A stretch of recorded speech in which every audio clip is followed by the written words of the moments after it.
Eh bien, bonjour à toutes et toutes les amis, j'espère que vous allez bien. Bah moi écoutez, ça va super bien.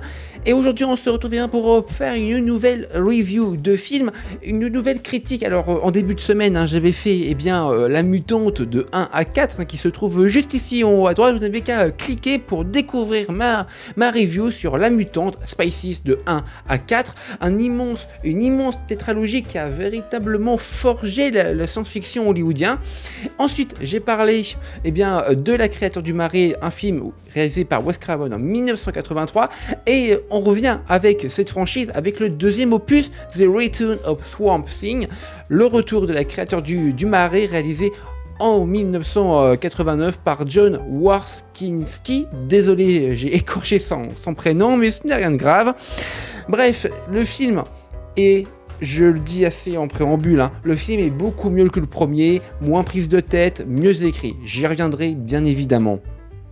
Le film donc est beaucoup mieux, vous allez le découvrir dans un instant dans ma review, mais si je vous en parle, ce n'est pas pour rien. Le film est ressorti le 26 avril dernier, 26 avril 2023 en DVD et en Blu-ray grâce à la société de distribution BQHL que vous commencez à connaître assez sur le bout des ongles.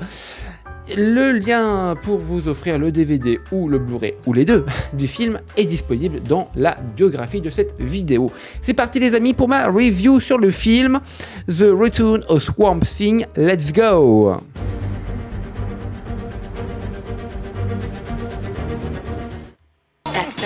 Et oui, The Return of Swamp Thing, le retour de la créature du marais, est un film réalisé, comme je vous l'ai dit, en 1989, réalisé par Jim Wynorski. C'est un film de super-héros.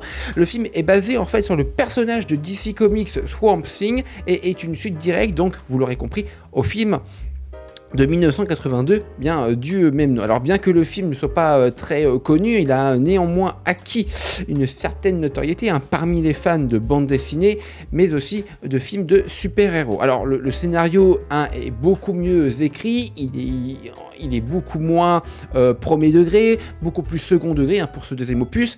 Le scénario est quand même assez simple et très efficace. Voilà. Donc Abby Arcane, jouée par l'excellente Abby Heather Locklear, une botaniste, retourne dans sa ville natale pour aider son oncle à lutter en fait contre un groupe de scientifiques malveillants dirigés par toujours ce fameux docteur Anton Arcane, joué par le formidable, lui aussi, Louis Jourdain. Alors le docteur Arcane est obsédé par la création d'un sérum qui lui permettra de devenir immortel. Alors pour ce faire, il a besoin en fait d'une plante que Abby est venue étudier, la fameuse plante qu'on voit au début du film, du premier opus, pardon. C'est alors que Swamp Thing, joué par l'imposant et super, j'en reviendrai un peu plus tard, Dick Durock, une créature moitié homme, moitié plante, fait son retour pour protéger Abby et mettre fin au plan diabolique en fait du docteur Arcane. Alors, qu'on soit clair, ça reste quand même de la série B, mais sincèrement, le casting est beaucoup plus solide que dans le premier opus. On retrouve pas mal de personnages par rapport au premier opus, et on sent que entre les deux, ils ont eu le temps d'étudier leurs personnages, de se former, d'être dans leur repos, et ça se voit, ça se sent à l'écran, ils jouent 3 fois mieux que dans le premier opus. Donc voilà. Donc du coup, nous avons un casting solide avec des performances convaincantes de tous les acteurs assez principaux. Louis Jourdain est excellent dans le rôle du méchant Dr Arcane, tandis que Heather Locklear, qui est une formidable femme, fondamentalement, apporte une touche de charme et de vulnérabilité à son personnage d'Abby. Dick Durock est également excellent en fait en tant que Swamp Thing, donc le fameux monstre marécageux que nous voyons dans le 1 et dans le 2, apportant en fait il apporte une présence physique, pas forcément démoniaque, mais une présence physique très imposante, très importante au personnage qu'il incarne. Et puis la réalisation, même si la réalisation dans le premier opus laissait largement à désirer, la réalisation de Jim Wynorski était quand même assez solide, avec des scènes d'action assez bien chorégraphiées et des effets spéciaux assez convaincants pour l'époque. Évidemment, remettons-nous dans le contexte de l'époque. Alors le film a également une touche d'humour, ce qui le rend encore plus divertissant en fait à regarder. Une touche d'humour style Marvel avant en fait l'émergence en fait de DC Comics comme on les connaît, de Marvel, etc.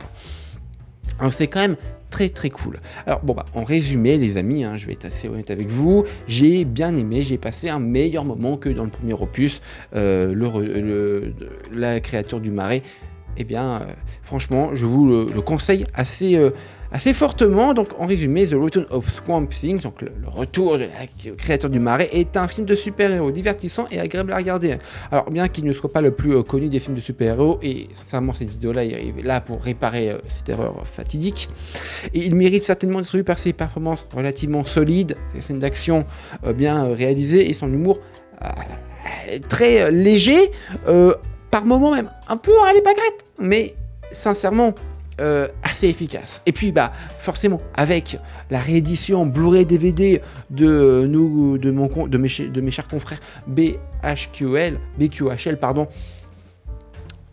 visuellement ça envoie du lourd, parce que vraiment tout a été refait d'une manière extrêmement jolie. Écoutez les amis, j'espère que ça vous a plu, cette petite critique sur le retour de la créature du marais. N'hésitez pas à liker, à commenter, à me dire ce que vous en avez pensé. Est-ce que vous verrez le film? Est-ce que vous l'avez déjà vu? N'hésitez pas à me dire ça dans les commentaires. Allez, ciao tout le monde, c'était The Creative Man, au revoir.